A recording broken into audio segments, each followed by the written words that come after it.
अथ मंत्रपाठः।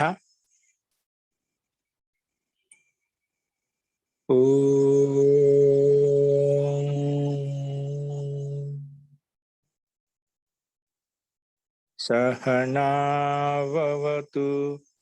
सहनौ भुनक्तु सह वीर्यं करवावहै तेजस्विनावधीतमस्तु मा विद्विषावहै।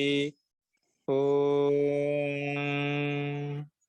शांति शांति शांति।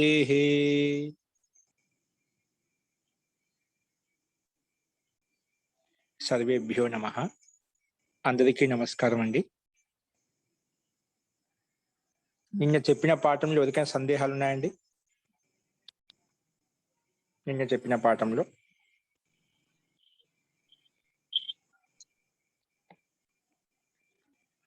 అస్తు ప్రకృతమనుసరామః. నిన్న మనము పూర్వ పరావర దక్షిణోత్తర పరాధరాని వ్యవస్థాయాం అసంజ్ఞాయాం ఈ శ్లోకము చెప్పుకున్నాము. నోట్స్ రాయించలేదు, ఇది మిమ్మల్ని రాయమని చెప్పాను. రాశారనుకుంటే అందరూ కూడా, దాంట్లో పుస్తకం ఉండేది.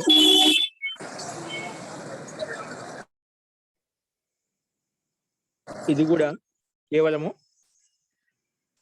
ఈ శబ్దాలు ఈ సూత్రంలో పూర్వ పర అవర దక్షిణ ఉత్తర అపర ఆధర ఈ శబ్దాల పక్కలో జసి విభక్తి పక్కన వచ్చినప్పుడు, అంటే ప్రథమ విభక్తి బహువచనం జస్ తీసుకొచ్చినప్పుడు విభాష సనామ సంజకాని భవంతి, వికల్పంగా సనామ సంజ వస్తాయి అని చెప్పాం. అందుకే ఇక్కడ కూడా పూర్వే పూర్వాహ పరే పరాహ అని నిన్న చెప్పిన విధంగానే ఇక్కడ రూపాలు చూసాము. కేవలం ఇక్కడ ఉన్న శబ్దాల పక్కన జస్ ఎప్పుడు వచ్చినప్పుడు వికల్పంగా వస్తుంది, వచ్చినప్పుడు పూర్వే అవుతుంది, రానప్పుడు పూర్వాహ అవుతుంది. అలాగా అన్ని ఇదే విధంగా తీసుకో. పరే పరాహ, అవరే అవరాహ, అధరే అధరాహ. ఇప్పుడు అదే క్రమంలో కొత్తగా మళ్ళీ ఇంకో సూత్రం రాబోతుంది. స్వమజ్ఞాతి ధనాఖ్యాయాం, అది వ్యవస్థాయం అసంజ్ఞాయం. ఇదేమిటంటే స్వమజ్ఞాతి ధనాఖ్యాయాం, ఇది రాసుకోండి. స్వమజ్ఞాతి ధనాఖ్యాయాం, స్వమజ్ఞాతి ధనాఖ్యాయాం, స్వమజ్ఞాతి ధనాఖ్యాయాం.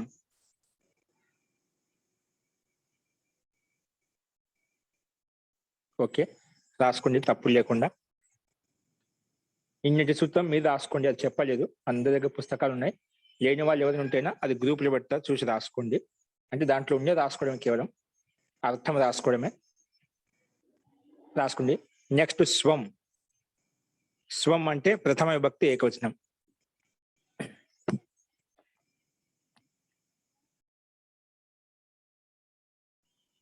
ప్రథమ విభక్తి ఏకవచనం. నెక్స్ట్ అజ్ఞాతి ధనాఖ్యాయం, ఇది ఒకటే పదం. స్వం ప్రథమ విభక్తి ఏకవచనం. నెక్స్ట్ అజ్ఞాతి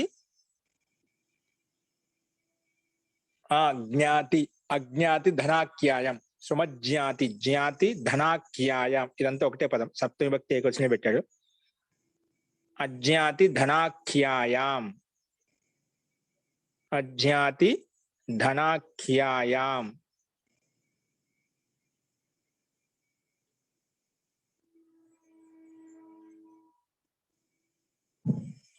అస్థితి సప్తమి విభక్తి ఏకవచనం ఉంది. ఇప్పుడు ఈ శబ్దాన్ని సమాసం చూపించి చెప్తున్నా. అంటే ముందుగా సమాసం చేయడానికి ముందు దాన్ని విడగొట్టి చూపుతాడు. ఈ శబ్దంలో ఏ ఏ పదాలు ఉన్నాయి, ఏవేమి శబ్దాలు ఉన్నాయి ఇక్కడ ముందు విగ్రహవాక్యం చూపిస్తున్నాడు. రాసుకోండి. అజ్ఞాతి ధనాఖ్యాయంలో ఎన్ని పదాలు ఉన్నాయి, ఏ ఏ పదాలు ఉన్నాయి, ఎలా సమాసం చేయబడింది అది చూపిస్తున్నాడు. రాసుకోండి. సమాసాన్ని పెట్టి కింద రాసుకోండి. జ్ఞాతిశ్చ, ముందుగా జ్ఞాతిశ్చ, ధనం చ, జాతిశ్చ ధనం. రెండు పదాలు, ముఖ్యంగా జాతి శబ్దం ఉంది, ధనం శబ్దం ఉంది, ఇంకా ధనం. జాతిశ్చ ధనం చ. రెండింటిని కలిపితే జ్ఞాతి ధనే అయిపోయిందండి. జ్ఞాతి ధనే, జ్ఞాతిశ్చ ధనం చ జ్ఞాతి ధనే, జ్ఞాతి ధనే, జ్ఞాతి ధనే. దాన్నే షష్ఠి సప్తమి భక్తులకి మార్చారు కాబట్టి ద్వివచనం, రెండు ద్వివచనకి జాతి ధనయో. ఇక్కడ జాతి ధనే అయిపోయిందండి. మరి ఈ జాతి ధనే శబ్దాన్ని సప్తమి భక్తి ద్వివచనంలోకి మార్చి చెప్తున్నా అనమాట. మళ్ళీ జాతిశ్చ ధనం చ, జాతి ధనే ద్వివచనంలో జాతి ధనే అయిపోయింది. నపుంసకలింగంలో ఉంది కాబట్టి ధనం ధనే, అలాగే జాతి ధనం జాతి ధనే అయిపోయింది ద్వివచనంలో. ఇప్పుడు ఈ శబ్దాన్ని సప్తమి భక్తి ద్వివచనంలోకి మారుస్తున్నారు. జాతి ధనే జాతి ధనయో ఆఖ్య, అంటే ఈ జాతి ధనం యొక్క ఆఖ్యను అంటే కథనాన్ని రాసుకుని జాతి ధనయో ఆఖ్య, జాతి ధనయో, జాతి ధనయో ఆఖ్య, జాతి ధనయో ఆఖ్య, ఆఖ్య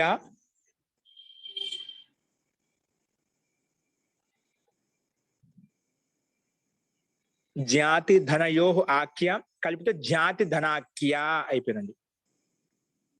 కలిపితే జాతి ధనాఖ్య, జాతి ధనాఖ్య. తస్యాం, తస్యాం పెట్టేసి దాని పక్కనే మొత్తం కలిపి జాతి ధనాఖ్యాయాం. ఇంకా ఉంది కాబట్టి కలపలేదు. జాతి ధనాఖ్య అయిపోయి. ఇంతవరకు ఏ సమాసము?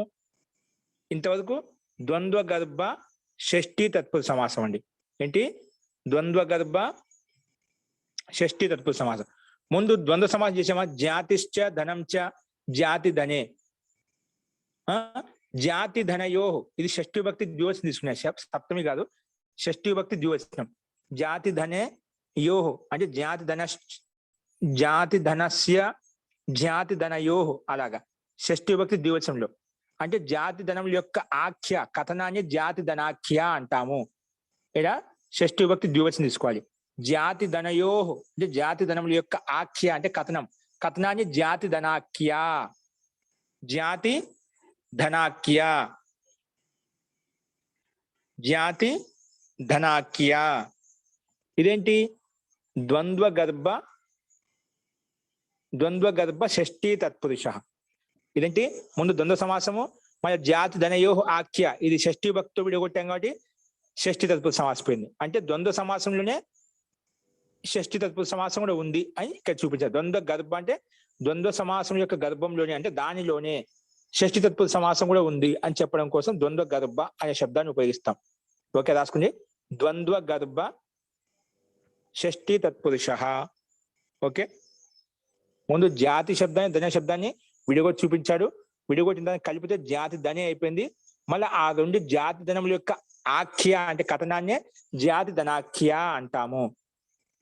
ఇప్పుడు ఈ జాతి ధనాఖ్య శబ్దం నిషేధిస్తున్నాడు. రాసుకుని దాని పక్కనే ఇంకో సమాసం, నా జాతి ధనాఖ్య. జాతి ధనాఖ్య శబ్దం వచ్చింది కదా, దాన్ని నిషేధిస్తున్నాడు.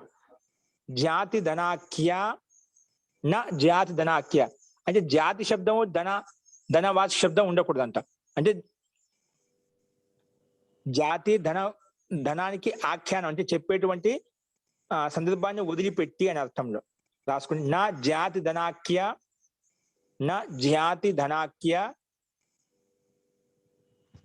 అజాతి ధనాఖ్య నిషేధించాడు. జాతి ధనాఖ్య ఉండకూడదు. జాతికి ఆఖ్య గాని ధనానికి ఆఖ్య కథనం కానీ ఉండకూడదు. దాన్ని అజాతి ధనాఖ్య అంటాం. నా జాతి ధనాఖ్య ఈజ్ ఈక్వల్ టు అజాతి ధనాఖ్య.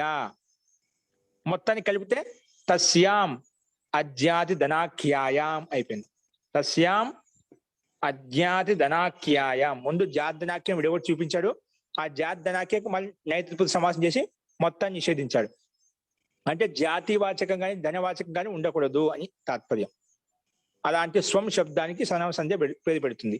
రాసుకుని నా జాతి ధనాఖ్య అజాతి ధనాఖ్య. తస్యాం తస్యాం అజ్ఞాతి ధనాఖ్యాయాం. అజ్ఞాతి అజ్ఞాతి ధనాఖ్యాయాం. ధనాఖ్యాయాం అజ్ఞాతి ధనాఖ్యాయాం. ఇదే సమాసము బ్రాకెట్ నై తత్పురుష సమాస. విడగొట్టే కదా. నా జాతి ధనాఖ్య అజ్జాతి. జాతి ధనం జాతికి ఆఖ్య గాని ధనానికి ఆఖ్య గాని ఉండకూడదు. అందుకే అజ్జాతి ధనాఖ్య అయిపోయింది. తస్యాం అజ్జాతి ధనాఖ్యాయాం, అజ్జాతి ధనాఖ్యాయాం నై తత్పురుష సమాస. ఓకే, ఇది ఆ శబ్దాన్ని విడగొట్టి చూపించాం. ఇట్లా విగ్రహవాక్యం తోటి విభజించడం వల్ల మనకు దీంట్లో ఏ శబ్దాలు ఉన్నాయి, ఏ రకంగా విడదీయబడ్డాయి అని మనకు స్పష్టంగా అర్థమవుతుందండి. అస్తు. అనువృత్తి ఏమొస్తుంది? విభాషాకి అనువృత్తి వస్తుంది, జసి విభక్తి కూడా వస్తుంది, సర్వనామాన్ని ఎలా నడుస్తుంది పైనుంచి. ఓకే, విభాషా జసి సర్వనామాన్ని ఇవన్నీ అనువృత్తి వస్తున్నాయి. ఇప్పుడు అర్థ రాసుకోండి. అర్థ అర్థ అనేకార్థోయం స్వశబ్ద. సూత్రంలో స్వశబ్దం ఉంది కదండి, స్వమజ్జాతి స్వం శబ్దం ఉంది కదా, అది అనేకార్థోయం. అనేకార్థో అయం స్వశబ్ద. ఈ స్వశబ్దానికి అనేక అర్థాలు ఉన్నాయంట. అందుకే ఈ స్వశబ్దానికి సందర్భాన్ని బట్టి ఒక్కో చోట ఒక అర్థం తీసుకోవాలి. అందుకే అనేకార్థో అయం స్వశబ్ద, అనేక అర్థములు కలిగినటువంటి ఈ స్వశబ్దము అని చెప్పాడు. రాసుకుని అనేకార్థో అయం స్వశబ్ద,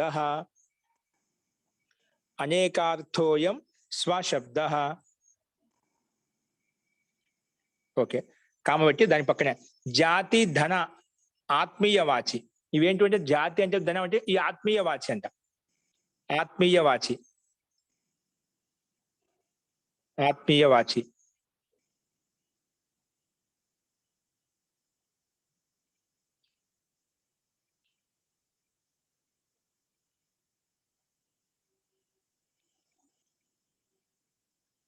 ఆత్మీయ వాచి. ఓకే, ఇప్పుడు రాసుకుని దాని పక్కనే జాతి ధన ఏ వాచి అంట? ఆత్మీయ వాచి అంటే ఆత్మకు సంబంధించినవి. జాతి ధన ఆత్మీయ వాచి అని చెప్పారు. దాని పక్క రాసుకుని ఫుల్ స్టాప్ పెట్టి జాతి ధన అభిధాన భిన్నస్య. ఇప్పుడు ముఖ్య అర్థం వస్తుంది. జాతి ధన అభిధాన అంటే జాతి ధన అభిధాన భిన్నస్య. భిన్నస్య జాతి ధన అభిధాన భిన్నస్య స్వశబ్దస్య. స్వశబ్దస్య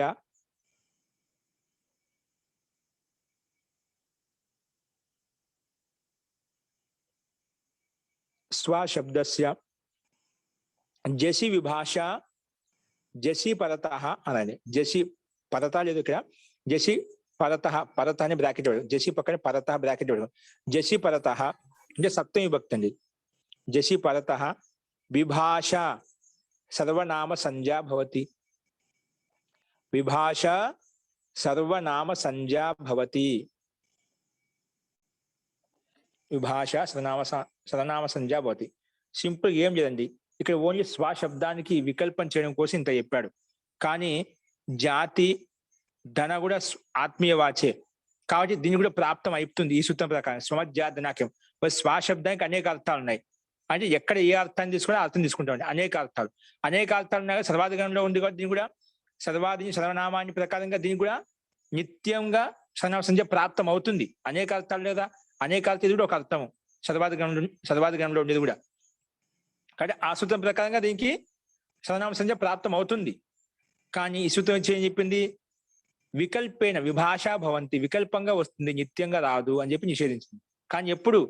ఆత్మీయవాచి లేనప్పుడు, అంటే జాతివాచి గాని ధనవాచికి ఆఖ్య కథనం లేనప్పుడు మాత్రమే, ఓన్లీ స్వశబ్దానికి మాత్రమే వికల్పంగా సర్వనామ సంజ్ఞ వస్తుంది. అంటే స్వశబ్దానికి పక్కలో ఎప్పుడును జస్ విభక్తి వచ్చినా, ఎప్పుడు స్వశబ్ద పూర్వాకి పక్కలో జస్ వచ్చినాయి. మనం గత సూత్రాలు చెప్పుకునేది పూర్వ పరాధర ఈ శబ్దాలకు పక్కలో ఎప్పుడు జస్ వచ్చినా అప్పుడు వికల్పంగా సర్వనామ సంజ్ఞ పేరు పెట్టుకుంటాం. అందుకే 2 రూపాయలు వచ్చాయి. ఇక్కడ కూడా అదే విధంగా స్వశబ్దానికి పక్కలో జస్ విభక్తి ఎప్పుడు వచ్చినా ఈ సూత్రం వచ్చేసి వికల్పంగా ఓన్లీ స్వశబ్దానికి మాత్రమే ఇది కల్పించింది. స్వశబ్దానికి పక్కలో ఎప్పుడు జస్ విభక్తి కనిపించినా అది వికల్పంగా సర్వనామ సంజ్ఞ అవుతుంది. ఒకసారి అవుతుంది, ఒకసారి కాదు. అయినప్పుడేమో స్వే పుత్రాహ అవుతుంది, కాకపోతే స్వాహ పుత్రాహ అవుతుంది. సర్వనామ సంజ్ఞ కావడం వల్ల స్వే అంటే ఇక్కడ జస్ వస్తుంది, జస్ స్థానంలో సి ఆదేశం అవుతుంది, సనామ సంధ్య ఉంది కాబట్టి. ఇప్పుడు సనామ సంధ్య రాదు అన్నప్పుడు జససి రాదు కాబట్టి ప్రథమయోహ పూర్వ సవర్ణ ప్రకారంగా అక్కడ కూడా ముందు చెప్పిన విధంగానే దీర్ఘ ఏకాదశం అయిపోయి స్వాహ పుత్రాహ అలా తయారవుతుంది. ఓకే, ఇది రాసుకున్నదా? జాతి ధనాభిధాన భిన్నస్య అంటే జాతి ధనము, అభిధానం అంటే కథనం లేనటువంటి భిన్నమైనటువంటి దానికి ఏంటి అది స్వశబ్దానికి జసి విభక్తి పక్కన ఉంటే వికల్పంగా సర్వనామ సంజ్ఞ వస్తుంది. జసి విభాష సర్వనామ సంజ్ఞ భవతి.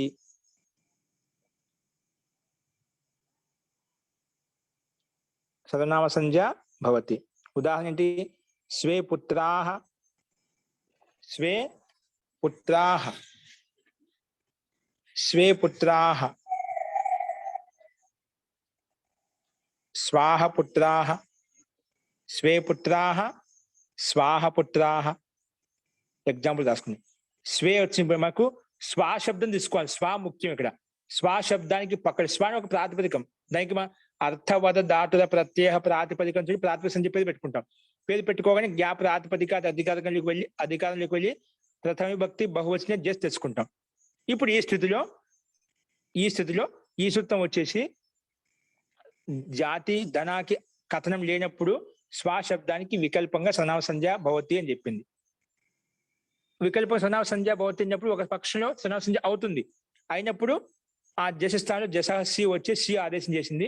మళ్ళీ అనుబంధం లోపం చేసుకునే ఈ మిగిలింది. దానికి ఆద్గుణ ప్రకారంగా స్వ పక్కల ఉండే ఈకే ఏ చేస్తే ఆద్గుణ ప్రకారం స్వే అయిపోయింది. పుత్రాహ శబ్దం యాడ్ చేసుకునే ఉండే. స్వే పుత్ర అంటే తన పుత్రులు అని అర్థం, తన పుత్రులు అనే అర్థంలో. స్వాహ పుత్రాహ అని కూడా తన పుత్రులు అని అర్థం వస్తుంది. ఓకేనా? అర్థం ఒకటే కానీ రూపంలో వైకల్పికంగా ఒకసారి స్వే పుత్రాహ అంటాము, స్వాహ పుత్రాహ అని కూడా అంటాం. ఎలాగే పిలుచుకోవచ్చు. రెండు రకాలుగా ప్రయోగాలు ఉన్నాయి మనకు సాహిత్యంలో. అందుకే రెండు రకాల ప్రయోగాలు ఉన్నాయని చూపించాడు ఇక్కడ రూపసిద్ధిలో మనకు. మొత్తానికి జాతికి కథనం ఉండకూడదు, ధనకి ఆఖ్యానం ఉండకూడదు. అటువంటి స్వశబ్దానికి ఇక్కడ సర్వనామ సంజ్ఞ వికల్పంగా వస్తుంది అని చెప్పి ఈ సూత్రం చెప్పింది. అందుకే ఎగ్జాంపుల్ రాసుకుని స్వే పుత్రాహ, స్వాహ పుత్రాహ. అలాగే స్వే గావహ, వీరికి శబ్దాలు మార్చా అంతే. గావహ, స్వాహ గావహ, స్వాహ గావహ.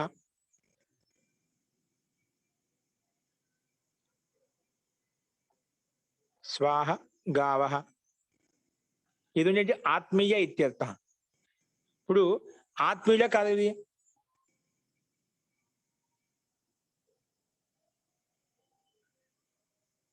ఇవి స్వే పుత్ర తన పుత్రులు అన్నప్పుడు మన ఆత్మకు సంబంధించిన వాళ్ళైనా మన రక్త సంబంధించిన వాళ్ళైనా నా పుత్రులు అంటున్నాం, నా గ్రామం అంటాం. అంటే కొంచెం ఆత్మీయంగా ఉంది కదా. నువ్వు ఏ గ్రామంలో అయితే ఉన్నా నా గ్రామం అని చెప్తాం. అక్కడ నా అనే పదాన్ని ఆత్మీయంగా చెప్తాం అన్నమాట. ఏ పక్క గ్రామంలోకి వెళ్ళి నా గ్రామం అని చెప్పాం. పక్క గ్రామంలోకి వెళ్ళి అదేవిధంగా వేరే పుత్రులు నా పుత్రులుగా, పక్క ఉండే గ్రామాన్ని నా గ్రామంగా అది చెప్పుకోదా. అంటే ఆత్మీయతని ఈ రకంగా సంబంధం ఉండాలి. తాదాత్మ్య సంబంధం ఉండాలి, స్వస్వామి సంబంధం ఉండాలి, అపనత్వం ఉండాలి. ఇప్పుడు నా పుత్రుని సంబంధం ఉందని చెప్తున్నాం. అదే నా గ్రామం, ఏ గ్రామంలో నా గ్రామం అంటున్నాం అన్నమాట. అక్కడ సంబంధం ఉంది. ఏ గ్రామం నివసిస్తున్నావో ఆ గ్రామానికి నీకు సంబంధం ఉంది, స్వాహ అని చెప్తున్నాం అన్నమాట. అదే ఎందుకు ఆత్మీయ వాచ, ఆత్మతో సంబంధమైనవి. అదే రకంగా జాతి శబ్దము ధన శబ్దం కూడా ఆత్మీయ వాచే. జాతి శబ్దము ధన శబ్దం కూడా ఆత్మీయ వాచే. కాబట్టి దానికి కూడా ప్రాప్తం అవుతుంది. అందుకే స్వమజ్జాతి అధనాఖ్యాయం అని చెప్పి నిషేధించబడింది అన్నమాట. కానీ ఒక జాతి ధన శబ్దాలను మాత్రం వదిలిపెట్టి జాతివాచక ధనవాచక ఆత్మీయవాచి ఇవి కూడా ఆత్మీయవాచే.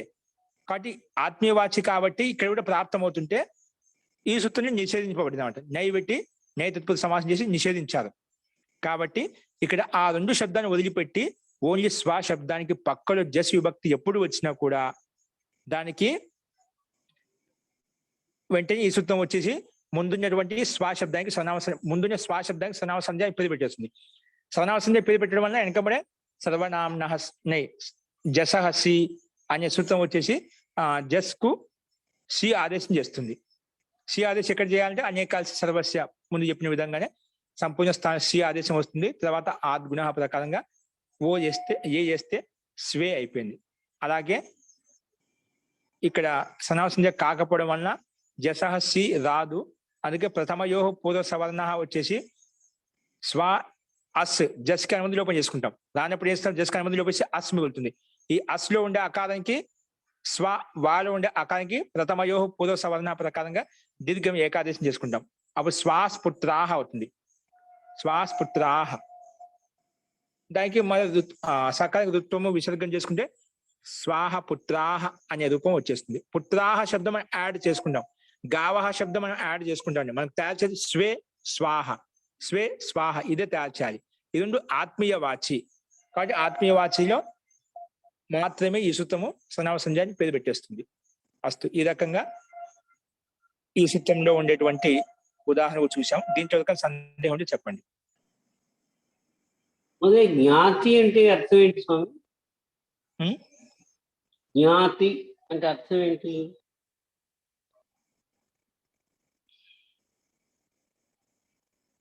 జ్ఞాతి ఇక్కడ జాతికి ఏ అర్థం అనేది నేను జ్ఞాతిశ్చ ధనం, జాతి ధనం నేను చెప్తాను, తర్వాత చెప్తాను.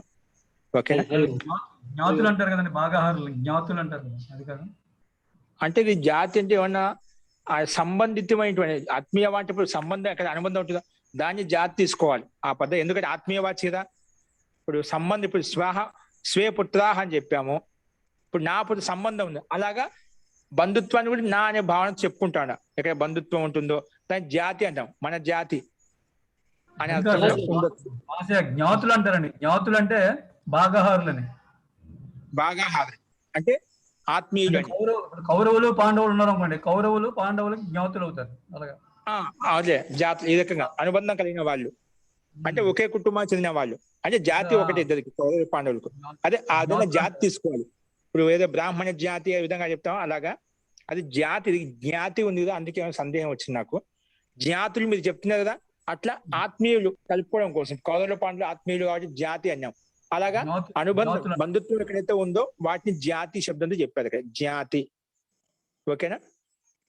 ఇంకొక చిన్న డౌట్ స్వామి. ఇక్కడ ఆ అజ్ఞాతి ధనాక్షయాం అన్నారు కదా, పాతకాలంలో గోవులని ప్రదేశాన్ని సంపదలుగా ధనంగా అభివర్ణించేవారు కదా. ఇక్కడ గావ శబ్దాన్ని దాన్ని ఎందుకు విడిపెట్టి పెట్టారు ధన సంపదల కింద కాకుండా? ధన సంపద కాకుండా ఏం పెట్టారు? ఇప్పుడు అజ్ఞాతి ధనాక్షయాం అని చెప్పారు కదా సూత్రంలో. అంటే ధనము జ్ఞాతులను వదిలేసి అని. వదిలేసి ఆత్మీయ వాచులే కాదు, ఇక్కడ ప్రాప్తం అవుతుంది దీని ప్రకారంగా కాదు, అందుకే వదిలేసి. ఎందుకు వదిలేసారు అంటున్నావా? గావహ అనేటువంటి అంటే గోవులని కదా. గావహ అంటే స్వే గావహ అంటే నా గ్రామము, నా గ్రామాలు అని చెప్తాం కదా. అది ఏ గ్రామం నివసిస్తున్నా.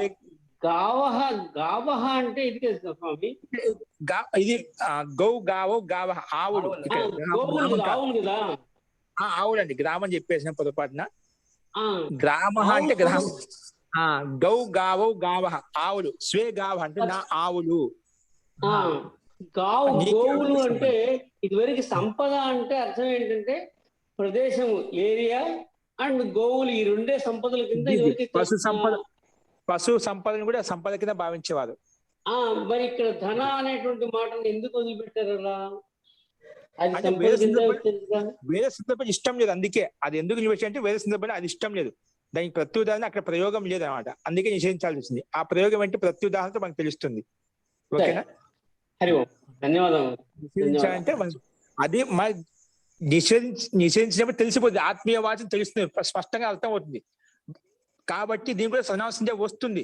అది ఇష్టం లేదు, ఓన్లీ జాతికి ధనానికి ఇష్టం లేదు, అందుకే నిషేధించాలన్నమాట. ఎందుకు ఇష్టం లేదు? ప్రత్యుదాహరణ అంటే ఆ ప్రయోగం ఆ రకంగా అర్థాన్ని బట్టి అక్కడ ఇష్టం ఉండదు అనమాట. ఇష్టం లేని చోట ఎందుకు అనేది ఏమిటి ఆ ప్రయోగం చూసినప్పుడు మనకి స్పష్టం అవుతుంది. అది ప్రత్యుదాహరణ ఏంటనే మనం చూసి చెప్తాను.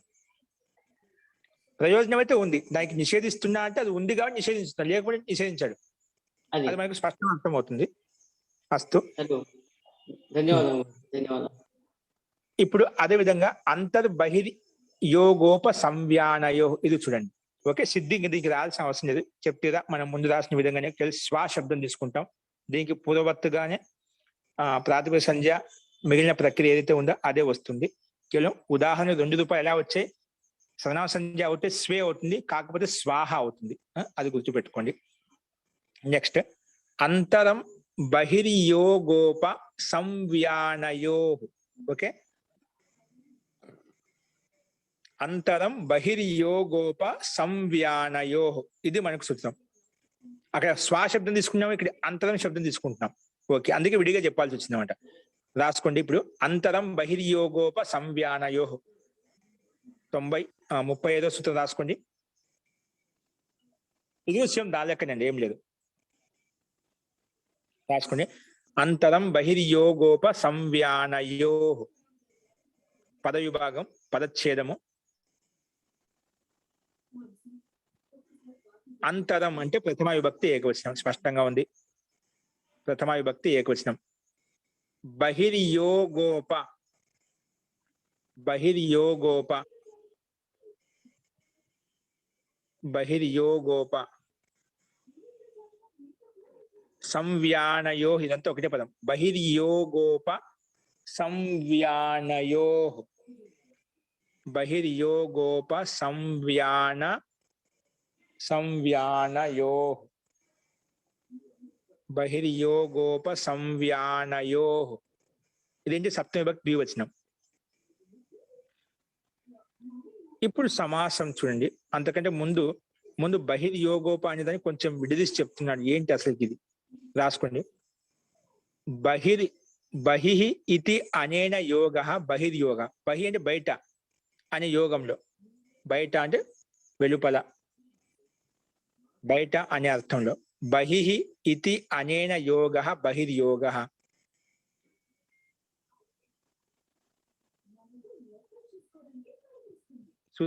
బహిర్యోగ అంటే ఏం చెప్పామంట. బహిః ఇతి అనేన యోగ, బయట ఉంది, బయట ఉంది అనే అర్థంలో, అలాంటి యోగంలో దీన్ని బహిర్యోగ అని చెప్పాం. నెక్స్ట్ ఏంటి, ఉపసంవ్యానయో. ఉపసంవ్యానం అంటే ఏమిటి, ఉపసంవీయత ఇది ఉపసంవ్యానం. రాసుకుని ఉపసంవీయత, ఉపసంవీయత ఇది ఉపసంవ్యానం. ఉపసంవీయని దగ్గర, ఉప అంటే దగ్గర, బహి అంటే బయట. ఓకేనా, బహి అంటే బయట, ఉప అంటే ఉపసంవీయత అంటే దగ్గరగా, అత్యంత దగ్గరగా, దాన్ని ఉపసంవీయత. ఉప అంటే దగ్గర. ఉపసంవీయత ఇది ఉపసంవ్యానం. ఉపసంవీయత ఇది ఉపసంవ్యానం. ఓకే, ఇక బహి అంటే ఏమిటి, సూత్రంలో ఉపసంవ్య వచ్చి అంటే ఏమిటి చూపించాడు, విగ్రహవాక్యం చూపించాడు. ఉపసంవీయత దగ్గరగా ఉండేదాన్ని ఉపసంవీయత అంటాం. బయట ఉండేదాన్ని ఉండే యోగాన్ని బహిర్యోగ అని చెప్పాం. ఓకే, ఇప్పుడు సమాసం రాసుకోండి. బహిర్యోగశ్చ, బహిర్యోగశ్చ,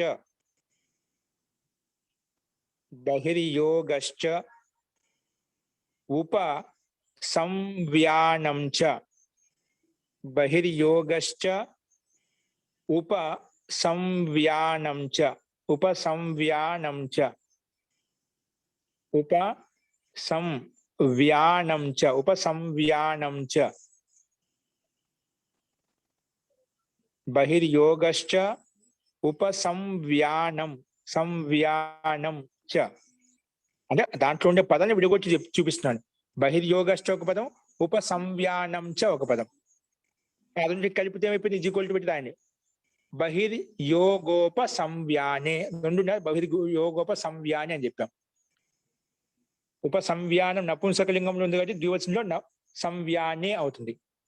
బహిర్యోగశ్చ ఉపసంవ్యానం చ ఈక్వల్ టు బహిర్యోగోప సంవ్యానే, బహిర్యోగోప సంవ్యానే, సంవ్యానే, బహిర్యోగోప సంవ్యానే. తయోః, తయోః అంటే అదొండిటి యొక్క, తయోః కలిపితే బహిర్యోగోప సంవ్యానయోః. తయోః అని చెప్పి తీసుకొచ్చి కలుపుతామట. తయోః బహిర్యోగోప సంవ్యానయోః. తయోః కయోః బహిర్యోగోపసంవ్యానయో చెప్పాం. బయట ఉండే యోగాన్ని బహిర్యోగ అని చెప్పాం. అంతరంగా లోపల ఉండే యోగాన్ని ఉపసంవీయత అని చెప్పాం. ఉపాన్ని దగ్గరగా ఉండే దాన్ని ఉపసంవీయత అని చెప్పాం. అస్తు బహిర్యోగోపసంవ్యానే తయో బహిర్యోగోపసంవ్యానయో ఇదే సమాసం బ్రాకెట్ ఇతరేతర యోగ ద్వంద్వ. ఇతరేతర యోగ ద్వంద్వ అంటే రెండింటిలో సత్తా ఉందన్నమాట. అంటే రెండు ప్రధానమైనటివే. అస్తు దీని అర్థం అనువృత్తి వస్తుంది. విభాష జసికి అనువృత్తి వస్తుంది. అంటే జసి పక్కన ఉంటే వికల్పం కూడా వస్తుంది. పక్కన సర్వనామాన్ని అదే కంటిన్యూ నడుస్తూ ఉంది అనువృత్తి. ఇప్పుడు దీని అర్థం రాసుకోండి. బహిర్యోగే బయటి యోగంలో బహిర్యోగే ఉపసంవ్యానే చ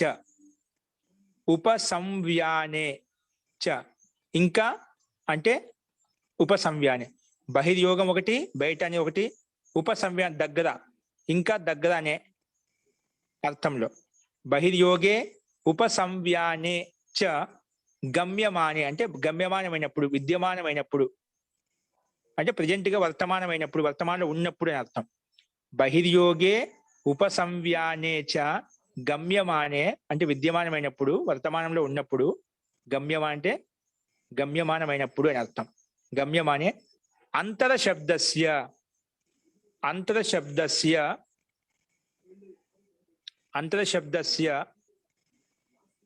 జసి విభాష జసి పరతః బ్రాకెట్ పెట్టుకోండి. జసిని పక్కన ఉంటే అర్థం.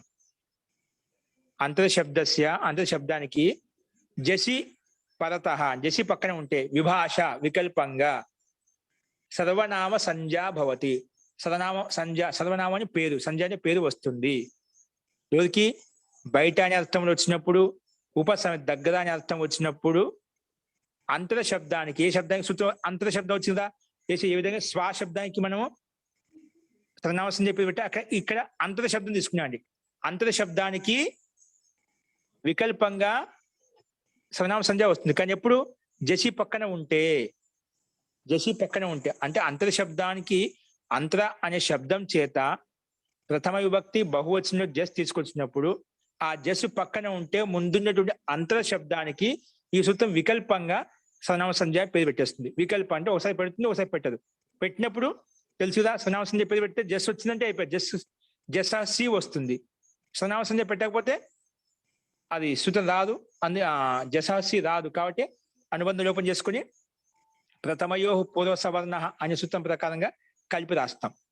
వాటిని ప్రథమయో పూర్వ సవర్ణ కలిపి రాస్తే మళ్ళీ విసర్గం చేసుకుని మనకు బహువచనంలో అంతరాహ అనే రూపం తయారవుతుంది.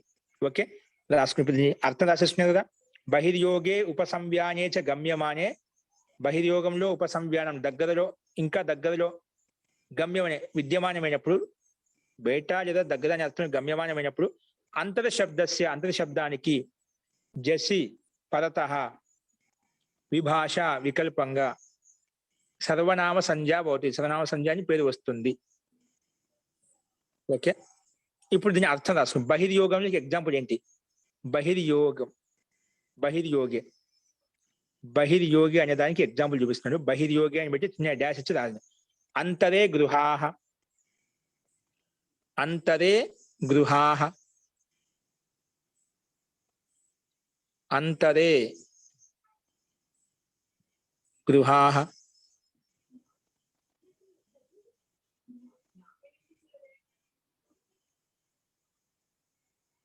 అంతరే గృహాః అంతరే గృహాః లేదా అంతరాః గృహాః అంతరాః గృహాః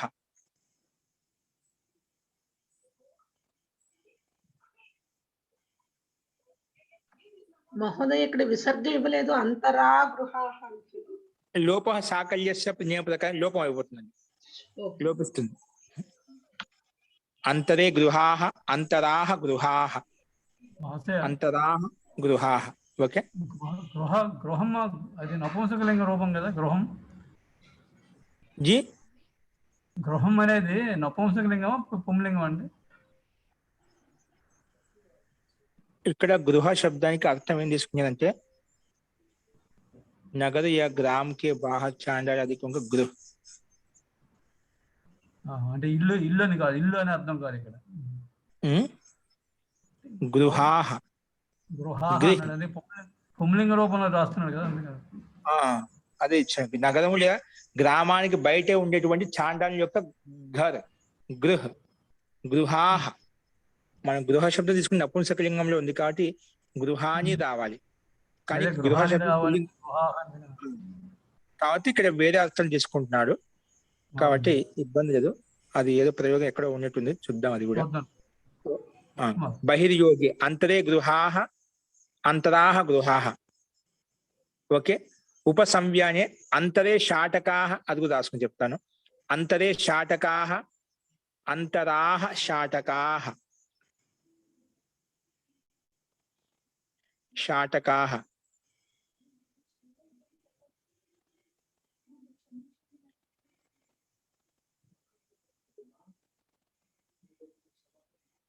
అంటే ఇక్కడ తాత్విక బయట అని చెప్పే అర్థం లేదు. బహిర్యోగం అంటే బయట అని. ఇప్పుడు ఎక్కువ చాండాలాది యొక్క వాళ్ళ ఇల్లు ఎక్కడ ఉంటాయండి? గ్రామానికి బయట పెడతాం మనం. అన్ని ఒక చోట ఉంటాయి. కొంచెం క్షత్రియులు వైశ్యులు బ్రాహ్మణులు అన్ని ఒక చోట దగ్గర దగ్గరలో ఉంటాయి. కానీ చాండాల్లో అటువంటి వాళ్ళు ఏదో అస్పృశ్య వాళ్ళు కొంచెం అలా చెప్తుంటాం కదా. ఇప్పుడు అంటే అటువంటి ఏం లేవు అనుకోండి. ఒకప్పుడు ఉన్నాయంటే కొంచెం తక్కువ జాతికి సంబంధించిన వాళ్ళు దూరంగా ఉండేవాళ్ళు, అంటే ఊరి చివరిన ఉండేవాళ్ళు, వెలుపలే ఉండేవాళ్ళు. అది చెప్తున్నాడు. గ్రామానికి దూరంగా ఉండేవాళ్ళు ఏంటి? నగరము లేదా గ్రామానికి బయట ఎవరు? చాండాలు, మన చాండాలు అంటాం. అటువంటి వాళ్ళకు దూరంగా ఉండేటివి అన్నమాట. దూరంగా ఉంటే వాళ్ళకు చెప్పినా ఏం అర్థం కానివంటి వాళ్ళు, కొంచెం రాక్షసత్వం కలిగినటువంటి వాళ్ళు చాండాలు అంటే. అటువంటి వాళ్ళంతా దూరంగా ఉండేవాళ్ళు. అప్పట్లో ఉండే పరిస్థితి ప్రకారం చెప్తున్నామన్నమాట. దూరం అంటే బయట, బహిర్యోగంలో అంటే బయట ఉండేవాళ్ళు, ఇలాంటి అర్థంలో ఇక్కడ ఇది ఎగ్జాంపుల్ తీసుకున్నాము. నెక్స్ట్ అంతరే శాటకాహ అంటే ఇవి అత్యంత దగ్గరగా ధరిస్తాం అన్నమాట. శాటకాహ అంటే వస్త్రాలు అత్యంత దగ్గరగా ధరిస్తాం, అంటే బయట కాదు, దగ్గరగా అతుక్కొని ఉంటాయి అన్నమాట. అందుకే అంతరే శాటకాహ. శాటక అంటే దగ్గర అర్థంలో, అంటే లోపల వేసుకునేటువంటి వస్త్రాలు. ఇప్పుడు మనం బనియన్లు వేసుకుంటాం, పైన సామాన్యంగా పైన షర్టు వేసుకునే వేరే ఉంటుంది. ఆ షర్టుకు పైన లోపల కూడా మనం బనియన్ వేసుకుంటూ ఉంటాం. అంటే అది కొంచెంగా అత్యంత దగ్గరగా అయిపోయింది అన్నమాట, పరిధానం అయిపోయింది. అలా అంతరే శాటక. అలా ఏదైనా అన్నిటికీ అన్నిట్లో తీసుకోవాలి. ఓకే, అస్తు. ఇక్కడ బహిర్యోగము అంతర్యోగం అంటే దగ్గర, అంటే అత్యంత సామీప్యంలో. ఈ బహిర్యోగం అంతర్యోగంలో ఇక్కడ సర్వనామ సంధ్య వికల్పంగా చూపించాడు.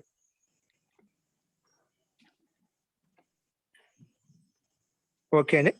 అట్లా వీటికి కూడా రూపసిద్ధి ఏం లేదు. అంతరే అంతరాహ. ఓకే. ఇక్కడ గుహాహ గృహాహ శాటకాహ, ఇవి మనకు శబ్దాలు మనం అధ్యాహరణ చేసుకోవాలి. మనకు అర్థాన్ని బట్టి చెప్పుకోవడం కోసం, అర్థం చేసుకోవడం కోసం మనం అధ్యాహరణ చేసుకున్నాం. ఓకే. అత్యంత దగ్గరగా ధరించేటువంటి వస్త్రాలు ఏవైతే ఉన్నాయో వాటిని అంతరే శాటకాహ అంటాము. ఇక్కడ అంతర్యోగం ఉపసంవ్యానం అంటుంది. ఉప దగ్గర ధరించేటువంటి వస్త్రం. ఉపసంవ్యానం అంటే సమీపంగా, దగ్గరగా ఉపయోగించే ఉపసంవ్యానం అని చెప్పి ఎక్కువ బయట ఉపయోగించేటువంటి దాన్ని బహిర్యోగం అని చెప్పుకోవచ్చు. ఓకేనా. ఇక్కడ బహిర్యోగానికి ఒక ఎగ్జాంపుల్ ఏం చెప్పారంటే నగరానికి గ్రామానికి బయట చాండాలాదికి వాళ్ళ యొక్క ఇల్లు, దీన్ని బహిర్యోగం అంటే బయట అని అర్థాన్ని చూపించాడు అనమాట. ఈ రకంగా మనకు వీటికి కూడా సర్వనామ సంధ్య ఇలాంటి స్థితి. అంటే ముఖ్యంగా అంతర శబ్దం తీసుకోవాలి. అంతర శబ్దం అనేది బహిర్యోగార్థంలో, ఉపసంవ్యానార్థంలో సర్వనామ సంధ్య వికల్పంగా వస్తుంది. అది ఉండాలన్నమాట. అంతర శబ్దం పక్కలో మనం ప్రత్యయం తెచ్చుకుంటున్నామంటే బహిర్యోగమై, అంటే బయట అని యోగం అన్న ఉండాలి, లేదంటే అత్యంత దగ్గర అనే అర్థం యొక్క యోగం అన్న ఉండాలి. అప్పుడు మాత్రమే, ఇలాంటి సందర్భంలో మాత్రమే వికల్పంగా సర్వనామ సంధ్య వస్తుంది. వికల్పంగా సర్వనామ సంధ్య చేయడం కోసమే ఈ సూత్రము విడిగా చెప్పవలసి వచ్చింది మహర్షి పాణినికి. ఓకేనా. అంతర శబ్ద పైన స్వా శబ్దానికి పక్కన జస్ట్ తెచ్చుకుంటే దానికి సర్వనామ సంధ్య పేరు పెట్టుకున్నాం వికల్పంగా. అలాగే అంతర శబ్దానికి కూడా జస్ట్ విభక్తి తెచ్చుకున్నాం అనుకోండి, వికల్పంగా వస్తుంది. అక్కడ అజాతి ధనాఖ్యాయం అని చెప్పి నిషేధించాడు. అంటే ఆత్మీయవాచి తోటి వచ్చేస్తుంది. ఓన్లీ జాతి ధన శబ్దాన్ని వదిలిపెట్టి ఆత్మీయవాచి ఏవైతే ఉన్నాయో అన్నిటి శబ్దాలతోటి స్వాశబ్దం సర్వనామ సంధ్య పేరు పెట్టుకుంటాము. అలాగే అంతర శబ్దానికి కూడా బహిర్యోగము, ఉపసంవ్య అత్యంత దగ్గర యోగం అలాంటి అర్థంలో మనము ఇక్కడ కూడా సర్వనామ సంధ్య వికల్పంగా పెట్టుకుంటాము. అందుకే ఒకసారి పెట్టుకుంటే అంతరే అవుతుంది, జససి వచ్చి, పెట్టుకోకపోతే అంతరాహ. అలాగా ఊరికి అంతరే అంతరాహ చూపించాడు. పక్కన శాతకాహ అనేది మనం అధ్యాహనం చేసుకున్నాము. గుహాహ గృహాహ అనేది కూడా అధ్యాహనం చేసుకున్నాం అర్థాన్ని బట్టి. ఓకే, ఈ రకంగా కూడా మనము సర్వనామ సంధ్య చూస్తాం. అంటే స్వాశబ్దానికి చూసాము, అంతర శబ్దానికి, ఇంకా పూర్వ, పర, అవర, దక్షిణ వాటికి సర్వనామ సంధ్య వికల్పంగా చూసాము. అంతకంటే ముందు కూడా ప్రథమ, చరమ, తయాలు, పార్దకతి, పైనేమాశ్చ ఈ సూత్రంతో కూడా మనం ఈ సూత్రంలో ఉండే శబ్దాలకు కూడా మనం వికల్పంగా సర్వనామ సంధ్య చూసామన్నమాట. ఈ రకంగా మనకు ఇక్కడ వరకు సర్వనామ సంధ్యా ప్రకరణం పూర్తిగా సమాప్తమైందండి. ఓకేనా. ముందుగా సర్వాదిని సర్వనామాన్ని వచ్చి ఏం చేసిందంటే సర్వాది గణంలో ఉన్నటువంటి శబ్దానికి నేను సర్వనామ సంధ్య పేరు పెట్టేస్తాను అని చెప్పింది. కానీ దాని వెంటనే ఉండే పక్కన ఒక సూత్రం వచ్చింది, ఇది విభాష దిక్ సమాసే బహువ్రీహౌ. కానీ ఈ దిశావాచ బహుది సమాసంలో మాత్రము దిశావాచి శబ్దాలకు మాత్రమే సర్వనామ సంధ్య వస్తుంది అని చెప్పి అది నిషేధించింది అన్నమాట. దిశావాచ శబ్దాలకు మాత్రమే సర్వనామ సంధ్య వికల్పంగా వస్తుంది అని చెప్పింది. పై సూత్రం ప్రకారం మొత్తానికి సర్వనామ సంధ్య నిత్యం ప్రాప్తమవుతుంది. బహుది సమాసం అయితే కేవలము దిశావాచ శబ్దాలకు మాత్రమే వస్తుంది అని చెప్పింది. దిశావాచ శబ్దాలు లేకపోతే బహుది నా బహువ్రీహో అనే సూత్రం దాని పక్కనే వచ్చింది కదా. ఇప్పుడు నా బహువ్రీహో అనే సూత్రం వచ్చి బహుది సమాసంలో సర్వనామ సంధ్య రాదు. సర్వాధిగణంలో ఉండేటువంటి శబ్దాలకు పై సూత్రం ప్రకారం వస్తుంది.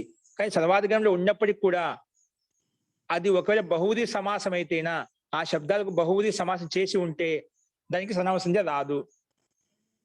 ఒకవేళ సర్వనామ సంధ్య చేసుకోవాలి అంటే బహువుది సమాసానికి కేవలం దిశావాచి శబ్దాలు ఎక్కడైతే తీసుకున్నా వాటికి మాత్రం వికల్పంగా చేసుకో. అది కూడా ఒకసారి చేసుకో, ఒకసారి చేసుకోవద్దు అని చెప్పి వికల్పం మనకు కల్పించారు అన్నమాట. తర్వాత ఇంకేం చెప్పాడు, ఈ సర్వాధిగణంలో ఉండే శబ్దాలు ఏవైతే ఉన్నాయో వాటికి నువ్వు తృతీయ సమాసం చేసావనుకోండి అక్కడ కూడా సర్వనామ సంధ్య రాదు. సర్వాధిని సర్వనామాని ప్రకారంగా సర్వాధిగణంలో ఉన్నాయంటే సర్వనామ సంధ్య వస్తుంది, అది పెడుతుంది. కానీ ఇది వచ్చి లేదు, నువ్వు తృతీయ సమాసం చేసుకుంటే ఆ శబ్దాలకు సర్వాధిగణంలో ఉన్నటువంటి శబ్దాలకు ఒకవేళ తృతీయ తత్పురుష సమాసం చేసి ఉంటే వాటికి కూడా సర్వనామ సంధ్య రాదు అని నిషేధించింది. మళ్ళీ ద్వంద్వేచ్ఛ వచ్చి ఒకవేళ సర్వాధిగణంలో శబ్దాలు ద్వంద్వ సమాసం చేసినా అప్పుడు కూడా రాదు. తృతీయ సమాసం చేసుకునే రాదు. ఒక ద్వంద్వ సమాసం చేసామనుకోండి అప్పుడే సర్వనామ సంధ్య పెట్టుకోవద్దు. ఇంకెక్కడ పెట్టుకోవద్దు, విభాష జసి. ఒకవేళ జసి మళ్ళీ ద్వంద్వ సమాసం నిషేధించింది, పూర్తిగా నిషేధించింది. ఒకవేళ విభాష జసి వచ్చి ఏం చేసిందంటే ఒకవేళ నువ్వు ద్వంద్వ సమాసంలో చేసుకోవాలి అనుకుంటే కేవలము ప్రథమ విభక్తి జస్సు వచ్చినప్పుడు మాత్రమే వికల్పంగా చేసుకో. ద్వంద్వ సమాసంలో పైన సూత్రం ప్రకారం నిషేధించింది. ద్వంద్వ సమాసం సర్వాధిగణంలో ఉన్నటువంటి శబ్దాలకు సర్వనామ సంధ్య రాదు, ఎందుకంటే ద్వంద్వ సమాసం చేశాం కాబట్టి. కానీ అదే ద్వంద్వ సమాసంలో ఒక ప్రథమ విభక్తి బహువచనంలో మాత్రము సర్వనామ సంధ్య పెట్టుకోవచ్చు. ఓన్లీ బహువచనానికి జస్ ప్రత్యయం వచ్చినప్పుడు మాత్రమే. ప్రథమ విభక్తి వచ్చింది అనుకోండి, ప్రథమ విభక్తి ఏకవచనం కానీ ప్రథమ విభక్తి ద్వివచనం కానీ, ఓకేనా.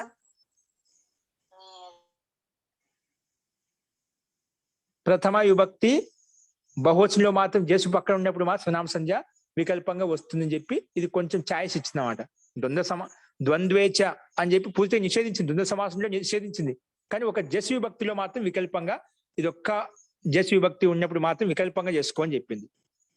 వీడికి మనం పై చెప్పిన విధంగా చూసాం. మళ్ళీ కింద కొత్త సూత్రం వచ్చింది, ప్రథమ, చరమ, తయ, అల్ప, అర్ధ, కతిపయ, నేమ. ఈ శబ్దాల పక్కలో కూడా ఒకవేళ ఈ శబ్దాలకి పక్కలో కూడా జస్సు వచ్చింది అనుకోండి, ఈ జస్ కంటిన్యూ వస్తుంది. ఈ శబ్దాలకు పక్కలో కూడా ఒకవేళ జస్ వచ్చింది అనుకోండి అప్పుడు కూడా వికల్పంగా సర్వనామ సంధ్య అవుతుంది. ఇక్కడ వచ్చే ఈ సూత్రంలో ఉన్నటువంటి శబ్దాల పక్కలో జస్ వచ్చింది అనుకోండి అక్కడ కూడా వికల్పంగా సర్వనామ సంధ్య అవుతుంది. అందుకే వికల్పాన్ని 2 రూపాయలు వచ్చేసాయి. అదేవిధంగా పూర్వ, పరావర, దక్షిణోత్తర, పరాధర అని వ్యవస్థాయం అసంధ్యాయం. ఇక్కడ ఉన్నటువంటి పూర్వ, పర ఈ శబ్దాల పక్కలో కూడా ఒకవేళ జస్ వచ్చింది అనుకోండి అప్పుడు కూడా వికల్పంగా సర్వనామ సంధ్య అవుతుంది. అందుకే ఇక్కడ 2 రూపాయలు వచ్చాయి.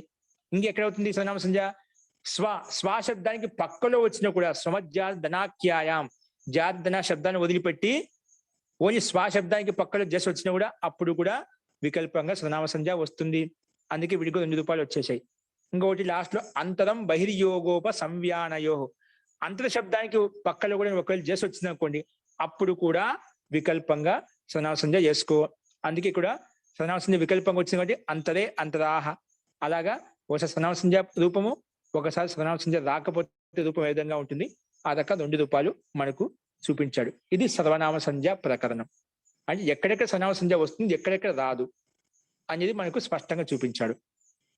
ఈ రకంగా ఇంతవరకు సర్వనామ సంధ్య ప్రకారం కంప్లీట్ అయిపోయింది. నెక్స్ట్ సర్వాది నిపాతం అవ్యయం. ఇప్పుడు అవ్యయ సంధ్య ప్రకారం నడుస్తుందండి. ఏ ప్రకారం? ఏ శబ్దాలకు అవ్యయ సంధ్య వస్తుంది. మనం అవ్యయం అంటాం కదా. అంటే అవ్యయం అంటే ఏమిటి? విభక్తి లింగం వచనం లేనిది అవ్యయం అంటాం. అంటే విభక్తి ఉండేదానికి లింగం ఉండేది, వచనం ఉండేది, దాన్ని అవ్యయం అంటాం. ఓకేనా? ఇప్పుడు సర్వనామ సంధ్య ప్రకారం ఏ విధంగా నడిపించామో అలాగే అవ్యయ సంధ్య ప్రకారం కూడా మనకు ఇప్పుడు చెప్పుకుంటాము. ఓకే, ఇప్పుడు పైన చెప్పిన వరకు ఏమైనా కొంత సందేహం ఉంది దీంట్లో చెప్పండి.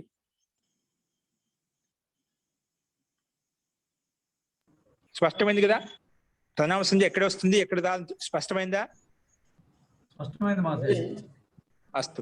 కానీ ఇప్పుడు అంతర ప్రాతిపదికానికి ముందు గృహ అనేది అధ్యాహారం చేస్తేనే దానికి బహిర్యోగం అనేది గమ్యమానం అవుతుంది కదా. అది చూపించాలి. లేదా మాకు ఎలా తెలుసు? అంత అర్థం కాదు. అది అధ్యాహారం చేసుకున్నప్పుడు మనకి బహిర్యోగం తెలుస్తుంది. గృహాన్ని అధ్యాహారం చేసి బహిర్యోగం గమ్యమానం అయిన తర్వాత జస్ట్ తీసుకోవాలి. అప్పుడు తీసుకో అంటే కలుపుకుంటాం. ముందు గృహ చూపించాం, అది విద్యమాన గమ్యమానం ఉంటుంది. మన లక్ష్యం ఉంది తెలుసు. ఎక్కడ ఏ శ్లోకంలో ఏ మంత్రులు ఉపయోగిస్తారు గమ్యమానంగా ఉంటుంది. అందుకే సూత్రం వస్తుంది. గమ్యమానం లేకుంటే రాదు. గమ్యమానం చేసుకోండి, ఖచ్చితంగా గమ్యమానం చేసుకుంటే అప్పుడు మనం చేసి తెలుసుకుంటాం. జీ అస్తు. ఒక సందేహం మహోదయ, ఇక్కడ విభాష జసి అనే సూత్రంలో సర్వనామ సంజ్ఞ కాని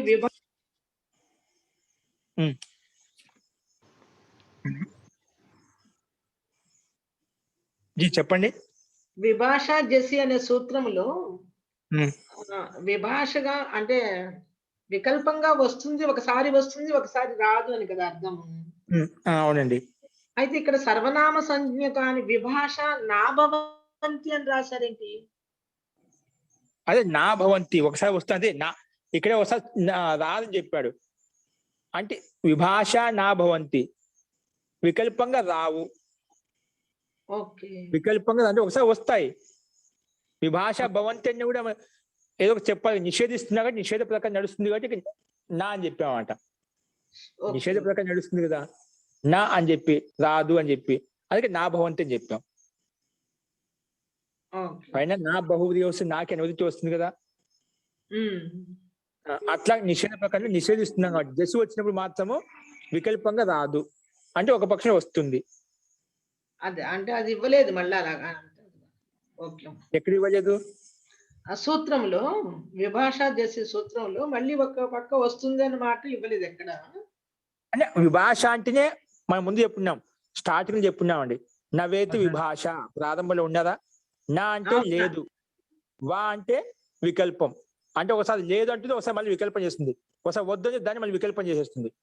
నవేతి విభాష అంటేనే వికల్పం అని అర్థం. విభాష అంటే వికల్పం అర్థం. నా భవంతి ఎందుకు రాశామంటే నా బహువృతి అనువృత్తి వస్తుంది. అనువృత్తి ఉంది కదా మనకు, ద్వంద్వే నా సర్వాదిని సర్వనామాని, అలాగే నా భవంతి అని చెప్తాం. అనువృత్తిని మళ్ళీ రాసుకుంటాం. అనువృత్తి చూపించాలి కదా. నా భవంతి నిషేధ ప్రకారం నడుస్తుంది కాబట్టి నా భవంతి అని చెప్తాం. ఒకవేళ డైరెక్ట్ గా నిషేధించకుండా ఒక్కోసారి ఓన్లీ వికల్పం ఉంటుంది. విభాష అంటే ఆటోమేటిక్ రూపాయలు వచ్చేస్తాయి.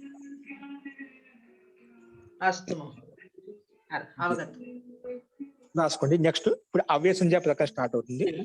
సర్వాది స్వరాది నిపాతం అవ్యయం. స్వరాది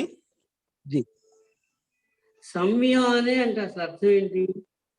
సంవ్య అంటే దగ్గరగా ధరించేటువంటి. ఇప్పుడు మనకి సంవ్యానం అంటే ఏమిటి?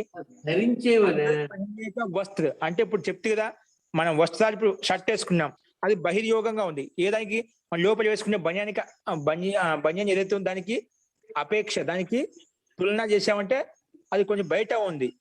అతి దగ్గరగా మన శరీరానికి అటాచ్మెంట్ ఏది ఉంది? బన్యన్. అది అంత దగ్గరగా ధరించేటువంటిది, దగ్గర అనే అర్థంలో. జీ ఉప అంటే దగ్గరగా,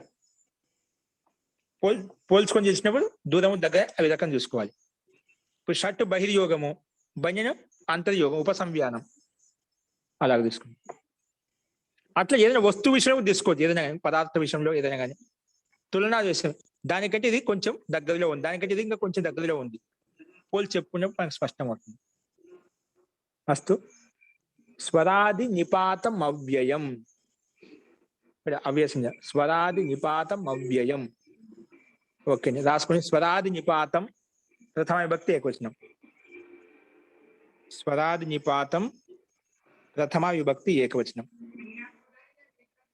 నిపాతం పక్కన అవ్యయం.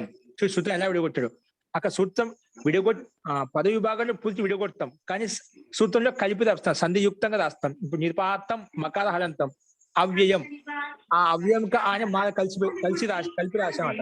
అది నిపాతం అవ్యయం అంటాం, నిపాతం అవ్యయం అంటాం అనమాట. ఓకే, అవ్యయం ప్రథమ విభక్తి ఏకవచనం. సరే, ఇక స్వరాది నిపాతం అంటున్నారు. స్వరాది అంటే ఏమిటి అది చెప్తున్నారు, రాసుకోండి. స్వర్ ఆదిరి ఏషాంతే స్వరాదయ.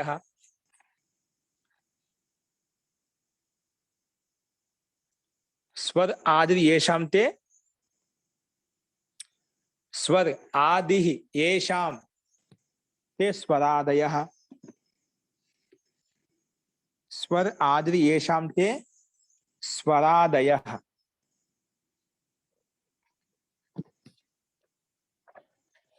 స్వర్ ఆదిరి ఏషాం తే స్వరాదయ. మళ్ళీ స్వరాదయం బిడ్డ, స్వరాదయశ్చ సూత్రం నిపాత శబ్దం ఉంది కదా, మళ్ళీ దాన్ని అది కలుపుకున్నాం. మొదటి స్వర్ అంటే చెప్పాడు, స్వర్ ఆదిరి ఏషాం తే స్వరాదయ, మళ్ళీ కామ పెట్టి స్వరాదయశ్చ నిపాతశ్చ.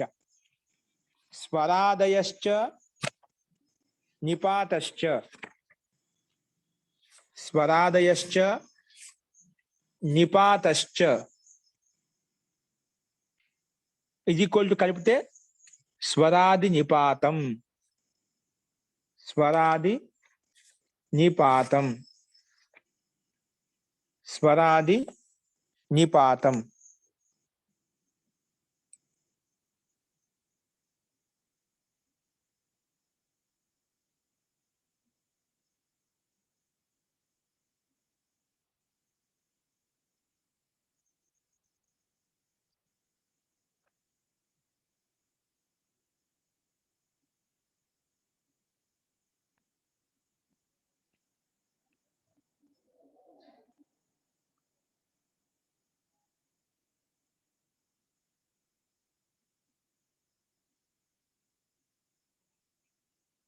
ఇక్కడ స్క్రీన్ మీద చూడండి. ఇప్పుడు స్వరాది గణపాఠం అత గణపాఠ ఉందా, ఇక్కడ సర్వాది గణం చెప్పుకున్నప్పుడు సర్వనామ సంజ్ఞ ప్రకారం నడిచింది, దాని కింద రెండో ఉంది. అక్కడ సర్వాది అంటే సర్వ ఆది ఏషంతే సర్వాది అని చెప్పాం. అలాగే స్వర్ ఆది ఏషంతే స్వరాది. ఇక్కడ చూడండి, మొట్టమొదటి స్వరాది గణం కనిపిస్తుంది స్క్రీన్ మీద చూడండి, స్క్రీన్ మీద స్వరాది. ఓకేనా? ఇక్కడ మొట్టమొదటి ఈ స్వరాది గణంలో మొట్టమొదటి శబ్దం ఏంటి? స్వర్ ఉందా? స్వర్, అంతర్, ప్రాతర్, పునర్, సనుతర్, ఉచ్చైస్, నీచైస్, ఇవన్నీ శబ్దాలు కనిపిస్తున్నాయా? కనిపిస్తున్నాయండి? దివా, రాత్రౌ, ఇవన్నీ స్వరాది. ఇక్కడ ఇంతవరకు అన్నమాట. స్వరం నుంచి మొదలుకొని లాస్ట్ లో ఉంది ఆకృతి గణోయం ఇంతవరకు. ఇవన్నీ స్వరాది గణంలో శబ్దాలు, వీటి స్వరాది గణం అంట. అట్లా కొన్ని శబ్దాల సమూహాన్ని కలిపి దీనికి స్వరాది అని పెట్టాం. అంటే స్వర్ శబ్దం ముందుగా ఉంది స్వరాది గణం అని చెప్పారన్నమాట. స్వర్ ఆదిలో ఉంది కాబట్టి స్వర్ అంటే స్వర్ శబ్దము ఆదిలో ఉంది ఏ శబ్దాలకైతే. ఏ శబ్దాలకైతే ఇప్పుడు అంతర్, ప్రాతర్, పునర్, సనుతర్ ఈ శబ్దాలన్నిటికీ మొట్టమొదటిగా ఉంది స్వర్ అనే శబ్దం. అందుకే స్వరాది అనే. స్వర్ ఆదిరి ఏషాంతే స్వరాదయ. స్వర శబ్దం ఆదిలో ఉంది ఏ శబ్దాలకైతే, ఏ శబ్దం దాన్ని స్వరాది అంటాం. ఓకేనా? మహాశయ ఇది కూడా అష్టాధ్యాయ అంటే సూత్రం అండి ఇది. ఏదండి స్వరాది గణ అనేది అష్టాధ్యాయ సూత్రం ఏనాది సంఖ్య పేరు పెట్టామని అష్టాది సూత్రం ఇది స్వరాది నిపాతం అవ్యం దాని బ్రాకెట్ ఇచ్చాడు స్వరాది నిపాతం అవ్యం ఇది సూత్రం అని ఒక గణం ఈ శబ్దాల యొక్క సమూహం యొక్క పేరు స్వరాది అని పేరు పెట్టామట అంటే ఈ సమూహంలో మొట్టమొదటి శబ్దం ఏది తీసుకున్నా అదే పేరుతో పెట్టేశాం స్వరాది గణ్ గణ్ అంటే సమూహం ఈ గణంలో ఉన్న శబ్దాలన్నీ ఇక్కడ ఇచ్చాడు అనమాట. ఈ గణంలో ఉన్న శబ్దం ఇక్కడ ఇచ్చాడు దాని ఈ గణానికి మొట్టమొదటి స్వర శబ్దం దాన్ని ఆ స్వర శబ్దంతో పేరు పెట్టేశాడు స్వరాది అని చెప్పి అదే సర్వాదిలో సర్వశబ్దం మొట్టమొదటి ఉంది సర్వాది అని చెప్పాడు కింద అయస్మయాది గణం ఇచ్చాడు ఇక్కడ అయస్మయ శబ్దం ముందు అయస్మయాది గణం అంటే ఏ శబ్దం ముందు తీసుకుంటే ఆ శబ్దం పేరు గణం పేరు పెట్టేశాడు ఇప్పుడు భువాది గణంలో భూ ఉంది భువాది అని చెప్పాడు దివాది గణంలో దివు ఉందిగా దివాది గణం అని చెప్పాడు అదాది గణంలో అద్దు ఉంది కాబట్టి అదాది గణం చెప్పాడు అట్లా మొట్టమొదటి ధాతు ఏదైతే తీసుకున్నా అదే ధాతు పేరుతో గణం పేరు పెట్టేశాడు అలాగే గణంలో కూడా ఏ సమూహంలో ఏదైతే మొట్టమొదటి శబ్దం ఉందో ఆ శబ్దం పేరుతో ఆ గణం పేరు పెట్టేశాడు ఇప్పుడు స్వరాది సర్వాది అలాగే అయస్మయాది చాది గణంలో చాదిలో మొట్టమొదటి శబ్దం అంటే చా ఉంది అలాగే చాది గణం పేరు పెట్టేశాడు అంటే చకారం ఆదిలో ఉండి ఏ శబ్దాలకి దాన్ని చాది అంటాం ఈ శబ్దానికి చా ఆదిలో ఉంది కదా అంటే మొదట్లో ఉంది కదా దాన్ని చాది గణం అని చెప్తాం అలాగే ఇక్కడ స్వర శబ్దం అనేది ఆదిలో ఉంది మిగిలిన శబ్దాలకు కానీ స్వరాది ఇటువంటి స్వరాదులకు ఇంకా నిపాతాలకు ఏంటండి నిపాతాలకు ఇంకా ఏంటి నిపాతాలకు ఏ విధంగా రాశారు కదా స్వర ఆది ఏషాం తే స్వరాదయ మళ్ళీ స్వరాదయశ్చ నిపాతశ్చ స్వరాది అంటే స్వరాది కలిగిన శబ్దాలకు ఇంకా నిపాతశ్చ నిపాతాలకు నిపాతం అంటే కూడా చూద్దాం ఇప్పుడు నిపాతశ్చ ఇంకా నిపాతాలకు అని అర్థం. నిపాతాలు అంటే ఇప్పుడు కింద మనకి కనిపిస్తున్న చా కనిపించాయా గణపాఠం చూపించా చా పర వీటిని చా అన్య వా అహ ఏవా ఏవం నూనం ఇవన్నీ శబ్దాలు ఇప్పుడు చూపించారు కదా వాటికి నిపాతాన్ని పేరు పెట్టాడు మహర్షి ఇక స్వరాదిగణంలో ఉన్న శబ్దాలకు ఏ విధంగా అయితే స్వరాదిగణం పేరు పెట్టాడో అలాగే చాదిగణంలో ఉన్నటువంటి శబ్దాలకి నిపాతాలని పేరు పెట్టాడు అన్నమాట ఓకేనా అస్తు తో స్వరాదయశ్చ నిపాతశ్చ స్వరాది నిపాతం ఓకేనా అంటే స్వరాదిగణంలో శబ్దాలకు ఇంకా ఎవరికైతే నిపాతాలని పేరు పెట్టా వాటిన్నిటికి రెండింటిని కలిపి అంటే స్వరాది నిపాతం చెప్పాం స్వరాది నిపాతం ఇదే సమాసం బహువ్రీహి గర్భ సమాహార ద్వంద్వ సమాస బహువ్రీహి గర్భ సమాహార ద్వంద్వ సమాస అంటే ముందు బహుది చేసాం కదా స్వర్ ఆది ఏషాం చెప్పాం బహుది సమాసంలో యస్య ఏన ఏషాం యస్మి ఇలా విగ్రహవాక్యంలో ఎప్పుడు విడిగొట్టినా అది ఖచ్చితంగా బహుది సమాసం అవుతుంది ఓకేనా సో స్వర్ ఆది ఏషాం తే స్వర ఆదిలో ఉంది ఏ శబ్దాలు దాన్ని స్వరాది అంటాం ఆ స్వరాదిలో ఉండే శబ్దాలకు ఇంకా నిపాతాలకు ఇది సర్వనామ సంధ్యాన్ని పేరు పెట్టేస్తుంది అవ్యయ సంధ్యాన్ని పేరు పెట్టేస్తుంది సరే బహుది గర్భ ముందు బహుది సమాసం చేసాము తర్వాత స్వరాదయశ్చ నిపాతశ్చ అని చెప్పి సమాహార ద్వంద్వ సమాసం చేశాం అందుకే బహువుదిలో ఇది ద్వంద్వ సమాసం ఉంది కాబట్టి బహుది గర్భ అని చెప్పాం అంటే బహుది గర్భంలోనే బహుది సమాసంలోనే ఇది కూడా ఉంది కాబట్టి బహుది గర్భ అని చెప్పాం అందుకే ముందు బహుది తర్వాత ద్వంద్వ సమాసం ఏ ద్వంద్వ సమాసం సమాహార ద్వంద్వ సమాసం ఓకే దీని అర్థం రాసుకోండి ఇప్పుడు స్వరాది శబ్ద రూపాన్ని స్వరాది శబ్ద రూపాన్ని స్వరాది శబ్ద రూపాన్ని స్వరాది శబ్ద రూపాన్ని నిపాతశ్చ ఇంకా నిపాతశ్చ అంటే స్వరాదిగణంలో ఉండే శబ్దాలన్నిటికీ ఓకేనా స్వరాది శబ్ద రూపాన్ని అని చెప్పాడు స్వరాదిగణ శబ్దాలు అన్నిటికీ ఇంకా నిపాతశ్చ చ అంటే ఇంకా నిపాతాశ్చ అవ్యయ సంజ్ఞకాని భవంతి అవ్యయ సంజ్ఞకాని భవంతి ఇదేం చేసిన సూత్రము స్వరాదిగణంలో ఉన్నటువంటి శబ్దాలన్నిటికీ ఇది అవయవం పేరు పెట్టేస్తుంది. ఇంకెవరికి పెడుతుంది? నిపాతాలకు కూడా అవయవం పేరు పెట్టేస్తుంది. నిపాతాలు కూడా కొన్ని ఉన్నాయి, అది చెప్తాను. అంటే ఇప్పుడు స్వరాదిగణంలో ఏ విధంగా అయితే శబ్దాలు ఉన్నాయో అట్లాగే కొన్ని శబ్దాలు ఉన్నాయి, వాటికి నిపాతాలు అంటాం. వాటికి కూడా అవయవాన్ని పేరు పెట్టేస్తున్నాం అంట. స్వరాది శబ్ద రూపాన్ని రాసుకుంటారా? నిపాతశ్చ, ఇంకా నిపాతాలకు అవ్యయ సంజ్ఞకాని భవంతి. అవ్యయం అని పేరు వస్తుంది. ఏం పేరు అంటే అవ్యయం అని పేరు వస్తుంది అన్నమాట. అంటే ఇప్పుడు స్వరాదిగణంలో ఉండే శబ్దాన్ని మొత్తం అవ్యయాలే అయిపోతాయి అన్నమాట.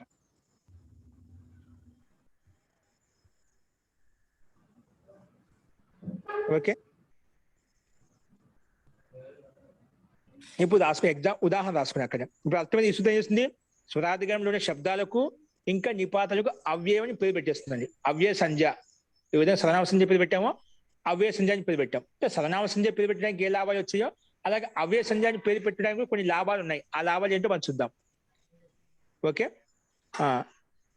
ఉదాహరణ రాసుకుని స్వరాది, ముందు స్వరాది గణంలో ఉండే శబ్దాలు చూపిస్తున్నాడు.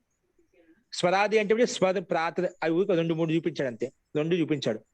స్వరాది అంటే స్వర ప్రాత, వీటికి అవ్యయ సంజ్ఞ. ఇప్పుడు మీకు చూపించాను కదా, స్వరాది గణంలో ఉండే శబ్దాల కంటికి అవ్యయ సంజ్ఞ అవుతుంది. వీరికి చెప్పింది సూత్రం అంతే, అవ్యయ సంజ్ఞ. నెక్స్ట్ ఉదాహరణ ఏంటి?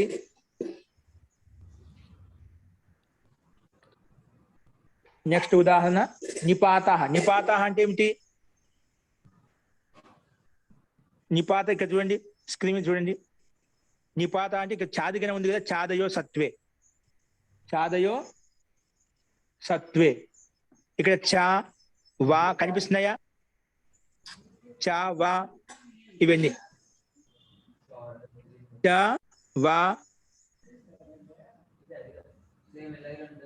లేదు మహోదయ, కనిపించటం లేదు. ఒక్క నిమిషం చూడండి, ఇక్కడ చూడండి. ఇప్పుడు కనిపిస్తున్నాయండి. ఇక్కడ రౌండ్ అప్ చేశాను రెడ్ కలర్ తోటి. చ వా హ అహ ఏవ ఏవం నూనం శశ్వత్ యుగపత్ సూపత్ కూపత్ కువిత్ భూయస్ నేత్ చేత్ కచ్చిత్ యది. ఎత్ర తత్ర చెప్పున్నారా? ఎత్ర తత్ర. ఓకేనా? ఇలా చాలా ఉన్నాయి. తావత్తు యావత్తు మనం చెప్పుకునే కొన్ని ప్రసిద్ధమైనటువంటి ఇవన్నీ చాదిగణంలో ఉండే శబ్దాలు, వీటి కూడా అవ్యసం చేయాలి. వీటిని నిపాతాలు అంటాం. అట్లా స్వరాదిగణంలో ఉండే ఈ శబ్దాలన్నింటి పైన ఉండే శబ్దాలన్నింటికి ఇక్కడ నిపాతాలకు ఈ అన్నిటికీ అవ్యయాన్ని పేరు పెట్టేస్తుంది. ఈ శబ్దాలు ఎక్కడ వచ్చినా వాటికి అవ్యయాన్ని పేరు పెట్టేసుకుంటాం. అవ్యయాన్ని పేరు పెట్టుకోవడం ఎలా వస్తుంది? అది దానికి ఏదో ఒక లోపం ఉంటుంది. లోపం చేయడమో లుక్కు చేయడమో ఏదో చేయడం ఉంటుంది. ఓకేనా? మొత్తానికి ఈ సూత్రం చేసిందంటే స్వరాదిగణంలో ఉండేటువంటి శబ్దాలకు ఇక్కడ చ వా హ ఈ శబ్దాలకు అంటే ఇవి నిపాతాలు. ఈ నిపాతాలకు వీటిని ఏమంటాం? చాదిగణంలో ఉండేటువంటి నిపాతాలు. స్వరాదిగణంలో ఉండే శబ్దాలకు చాదిగణంలో ఉండేటువంటి నిపాతాలకు అవ్యయ సంజ్ఞ అని పేరు పెట్టేసింది. ఓకేనా? అవ్యయం అని పేరు పెట్టేసింది. ఓకే, అవి ఎక్కడో మనకి ఎగ్జాంపుల్ ఊరికే చూపించాం. నిపాతాహ అని చెప్పి చ కామ వా కామ హ ఒక 3 ఎగ్జాంపుల్ చూపించాం అర్థం చేసుకోవడం కోసం. దీన్ని పక్క రాసుకోండి. ప్రాగ్రీశ్వర నిపాతాహ. ఈ నిపాతలు ఎంతవరకు ఉన్నాయి అనేది పక్కనే ఒక సూత్రం ఇచ్చాడు, కనిపిస్తుందా? పరిశిష్టంలోకి వచ్చేసేయండి. పరిశిష్టంలోకి వచ్చేయండి.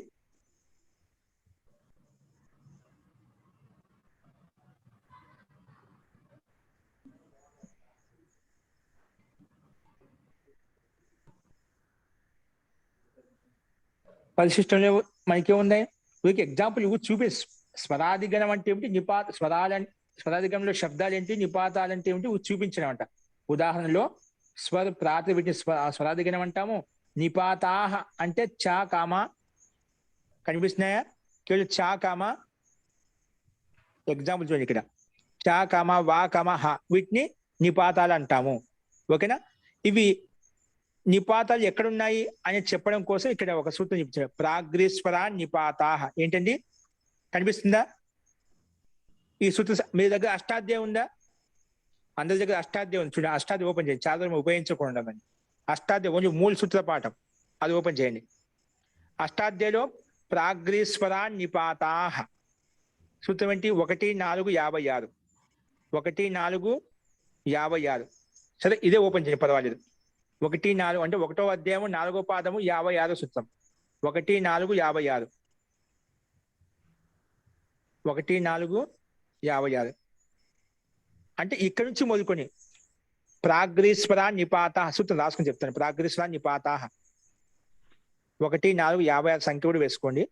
ఇత్యత ఇక్కడి నుంచి మొదలుకొని అంటే 1వ అధ్యాయం 4వ పాదం 56వ సూత్రం నుంచి మొదలుకొని అధిరీశ్వరే ఇది ఎంతవరకు 1:4:96 సూత్రం వరకు అనండి. 56వ సూత్రం నుండి మొదలుకొని 96వ సూత్రం వరకు ఎన్నైతే ఉన్నాయో మధ్యలో అవన్నీ కూడా నిపాతాలు అంట. అంటే ఇక్కడ ఉండే శబ్దాల నుంచి ఏదో ఒకటి ఉంటుందన్నమాట. ఆ నిపాతాలన్నిటికీ ఈ సూత్రము అవ్యయ సంజ్ఞ అని పేరు పెడుతుంది. ఓకే, రాసుకునేదా? ప్రాగ్రీశ్వర నిపాతాః ఇత్యతః అంటే ఇక్కడి నుంచి అధిరీశ్వరే ఇది యావత్ నిపాత సంజ్ఞ వక్షతి.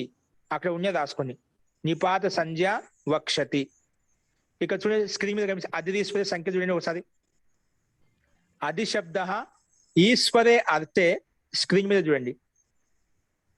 కర్మ ప్రవచనీయ సంజ్ఞకో భవతి నిపాత సంజ్ఞకశ్చ భవతి. ఇది అంటే రెండు పేర్లు పెట్టిందండి. ఒకటేంటి కర్మ ప్రవచనీయ సంజ్ఞ అని ఒక పేరు పెట్టింది, దానిలోకే మళ్ళీ నిపాత సంజ్ఞ అని కూడా పేరు పెట్టిందన్నమాట. నిపాత సంజ్ఞ కూడా పేరు పెట్టిందన్నమాట. అంటే ఇక్కడి నుంచి నిపాతం కూడా పేరు పెట్ట ముందు కర్మ ప్రవచన సంజ్ఞ ఒక పేరు పెట్టుకుంటూ వచ్చామన్నమాట. తర్వాత ఇక్కడి నుంచి మళ్ళీ నిపాత సంజ్ఞ కూడా అని పేరు పెట్టుకుంటామన్నమాట. అది ఎక్కడి వరకు?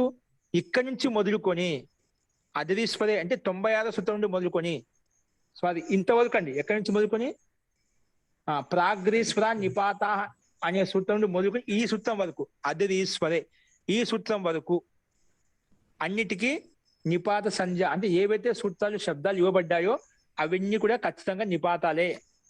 వాటన్నిటికీ అవ్యయ సంజ్ఞ అని పేరు పెట్టేస్తుంది. ఎవరు? స్వరాది నిపాతం అవ్యయం.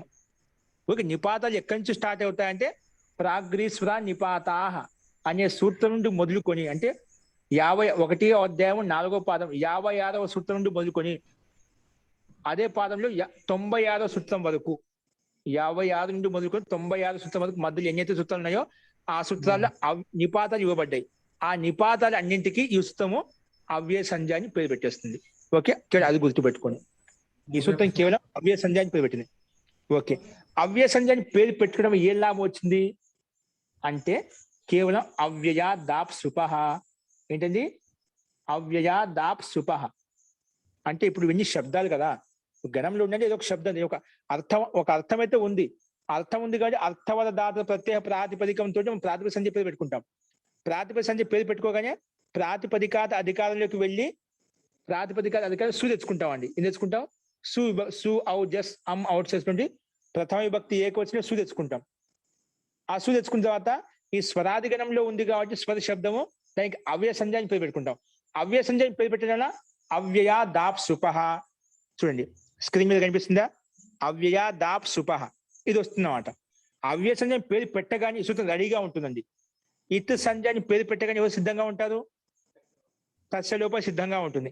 అలాగా అవ్యయ సంజ్ఞ అని పేరు పెట్టగానే అవ్యయాత్ దాప్ సుపహ అనే సూత్రము దాన్ని లోపం చేయడానికి సిద్ధంగా ఉంటుంది. అవ్యయాత్ ఎక్కడ? అవ్యయాత్ ఉత్తరస్య ఆపహ సుపశ్చ. ఆపుకి సుప్పులకి, సుప్పు అంటే సు ఔ జస్ అమ్ అవుట్ సెస్ తాభ్యాంబిస్ ఈ మొత్తం 21 ప్రత్యయాలు ఉన్నాయి కదా, వాటన్నిటిలో ఏదొచ్చినా కూడా దానికి లుక్కు చేసేస్తుంది. ఏం చేస్తుంది? లుక్కు చేస్తుంది. లుక్ అంటే ఏమిటి? దానికి కనిపించకుండా చేసేస్తుంది. ఓకేనా?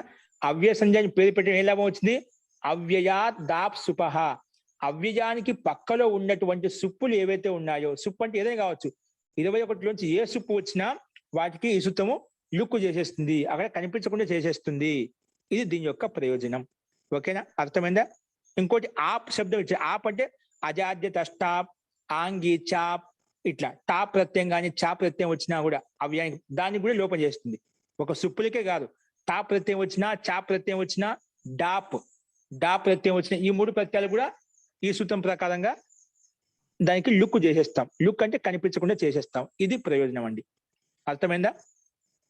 అవ్యయాత్ అంటే అవ్యయానికి ఉత్తరంగా ఉండేటువంటి ఆపహ అంటే టాప్ డాప్ చా ప్రత్యయాలు కానీ లేదా సుపశ్చ ఇంకా సుప్పులకు కానీ లుక్ భవతి లుక్ అవుతుంది. ఓకేనా? ఈ సూత్రం ఏం చేస్తుంది గుర్తుపెట్టుకుని, అవ్యయానికి పక్కలో సుప్పులు ఉంటే అయిపోయి ఒకటి ప్రత్యయం ఏ ప్రత్యయం వచ్చినా కానీ దానికి కనిపించకుండా చేసేస్తుంది. ఇది దీని యొక్క ప్రయోజనం ముఖ్యంగా. ఓకే, అందుకే ఇక్కడ ఎగ్జాంపుల్ చేయొచ్చాను మనకు. ఇంకా స్వర ప్రాత ఇప్పుడు స్వరాధిగణంలో శబ్దాలు ఏవైతే ఉన్నాయో ఆ శబ్దాలకు పక్కన ఏవన్నీ విభక్తి తెచ్చుకో సుప్పులోంచి, వెంటనే ఈ సూత్రం వచ్చి దానికి స్వరాది నిపాతం అవ్యయం అనే సూత్రం దానికి అవ్యసంజ పేరు పెడుతుంది. అవ్యసంజ పేరు పెట్టగానే ఈ సూత్రం వచ్చేసి దాని పక్కలో ఉండే సూకి లుక్కు చేసేస్తుంది. అది ముఖ్య ప్రయోజనం. అంటే ఇక్కడ మనకు ఓన్లీ డైరెక్ట్ గా శబ్దం వస్తుందండి. స్వరాధిగణంలో మనం చెప్పుకుంటాం, ప్రకారం చూపించే అర్థమైంది. అక్కడ ఓన్లీ స్వర శబ్దం తీసుకుంటాడు, ప్రాతర శబ్దం తీసుకుంటాడు, లేదా చా శబ్దం తీసుకుంటాం. మనకు తెలియదు కదా ఈ స్వరాధిగణంలో ఏ గణంలో ఉంది. అప్పుడు మనకు స్వరాది నిపాతం అవ్యయం అంటే తెలుస్తుంది మనకు, అర్థమైనప్పుడు చెప్పాం కాబట్టి. అప్పుడు ఈ స్వరాది గణంలో ఉంది, అందుకని స్వర్ణామ సంధ్య వస్తుంది చెప్పి ఈ స్వర్ణామ సంధ్య పేరు పెట్టేస్తుంది. సారీ, అవ్యయ సంధ్య పేరు పెట్టేస్తుంది.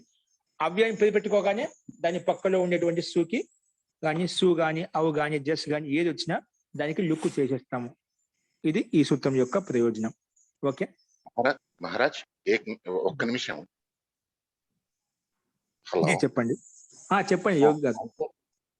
ఇంకొక విధంగా చెప్పాలి అంటే అవ్యయానికి విభక్తులు ఉండవనే కదా దాని అర్థము. అవ్యానికి విభక్తులు ఉండవు, అవ్యానికి విభక్తులు ఉండవు. కానీ అది ముందు అవే పేరు పెట్టుకుంటూ విభక్తి విషయంలో చెప్పడం లేదు. అవ్యానికి విభక్తులు ఉండవు. అవ్యయం అంటే దానికి ఏ లింగం విభక్తి వచనం ఉండవు, కరెక్టే. ఇక్కడ ఈ స్వర ప్రాతర ఏవైతే శబ్దాలు ఇవ్వబడ్డాయో వాటికి మనం అవ్యసంగా పేరు పెట్టాం, విభక్తులు లేవు ఇక్కడ. అంటే ఏ శబ్దాలు కొన్నిటికి విభక్తులు వస్తాయంట, ఏ దానికైతే అవ్యయం పేరు పెట్టే దాంట్లో విభక్తులు లేవు. కానీ అవ్యయం కాకుండా ఇప్పుడు ఎవరికైతే అవ్యయం పేరు పెట్టామో వాటికి వేరే సందర్భాల్లో మనం విభక్తి తెచ్చుకోవచ్చు. ఏ దానికైతే అవ్యయ సంజ్ఞ ఇవ్వబడ్డ తర్వాత దానికి విభక్తి ఉండదు. ఎందుకంటే ఇందుకోసమే అంట, ఇదే ప్రయోజనం. ఎందుకు? ఇది అవ్యయ సంజ్ఞ పేరు పెట్టగానే ఆ విభక్తి వచ్చిన వెంటనే దాన్ని తీసేస్తున్నాం అంట, ఉంచనీది అక్కడ ఈ సూత్రం వచ్చేసి. అందుకే దీనికి విభక్తి ఉండదు అని చెప్తున్నాం. ఓకేనా? అది పేరు పెట్టిన తర్వాత, పేరు పెట్టలేదు అనుకోండి, వీటికి మనం అన్ని విభక్తులు తెచ్చుకోవచ్చు. ఇప్పుడు స్వరాధిగణంలో ఉంది కాబట్టి స్వరాది నిపాతం అవ్యసంజ పేరు పెట్టేసింది. ఇప్పుడు ఇక్కడ ఉండే శబ్దాలు పక్కన ఎప్పుడు సూది వచ్చినా అది అక్కడ ఉంచనీయదు, వెనక తీసేస్తుంది. అందుకే విభక్తి ఉండదు. విభక్తి లోపం చేసినప్పుడు ఆ లింగం ఉండదు, వచనం ఉండదు, ఏముండవు.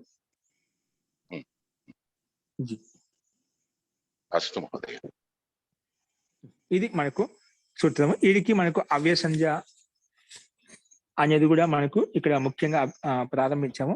ఇది ఈ అవ్యసంజ ప్రకారం 40 సూత్రం వరకు నడుస్తుందండి. 40వ సూత్రం వరకు అది నడుస్తుంది. అవి మిగిలిన ప్రక్రియ రేపు చూద్దామండి. తద్దితశ్చ అసర్వ విభక్తి అనేది కొంచెం ఎలా ఏ రకంగా అనేది రేపు అందరూ అష్టాధ్యాయం ముందు పెట్టుకోండి. మూల సూత్ర పాఠం ఏదైతే ఉందో అది ముందు అందరూ తెచ్చుకోండి ఎక్కడైనా ఉన్నా కూడా. రేపు దాంతో ఎక్కువ పని అవుతుంది. అంటే మొత్తం ఈ బుక్ తిప్పడం కన్నా ఈ బుక్ అష్టాధ్యాయం ముందు పెట్టుకున్న మూల సూత్ర పాఠం మనకు సింపుల్ గా ఉంటుంది అర్థం చేసుకోవడం. ఓకే అండి. ఇప్పుడు దీంట్లో స్వరాది నిపాతం అవ్యయం సింపుల్ గా ఉంది కదా. స్వరాది నిపాతం అవ్యయం, స్వరాది నిపాతం అవ్యయం అనే సూత్రము స్వరాది గణంలో ఉండేటువంటి శబ్దాలకు ఇంకా ప్రాగ్రీస్వరా నిపాతాహ అనే సూత్రం నుండి మొదలుకొని అధిరీస్వరే అనే సూత్రం వరకు ఏవైతే ఉన్నాయో మధ్యలో అక్కడ ఆ సూత్రాలు ఏవైతే శబ్దాలు ఇవ్వబడ్డాయో వాటన్నిటికీ నిపాతాలు అని చెప్పాం. అటువంటి నిపాతాలకు స్వరాది గణంలో ఉండే శబ్దాలకు అవ్యసంజాన్ని పేరు పెట్టింది. అవ్యసంజాన్ని పేరు పెట్టగానే వీటి పక్కన ఏ శబ్దం వచ్చినా వాటికి అవ్యయాత్ దాప్ సుపహ అనే సూత్రం వచ్చేసి వాటికి లుక్కు చేసేస్తుంది. లుక్కు చేస్తే ఎలాగైతే ఉందో శబ్దం అలాగే ఉండిపోతుంది.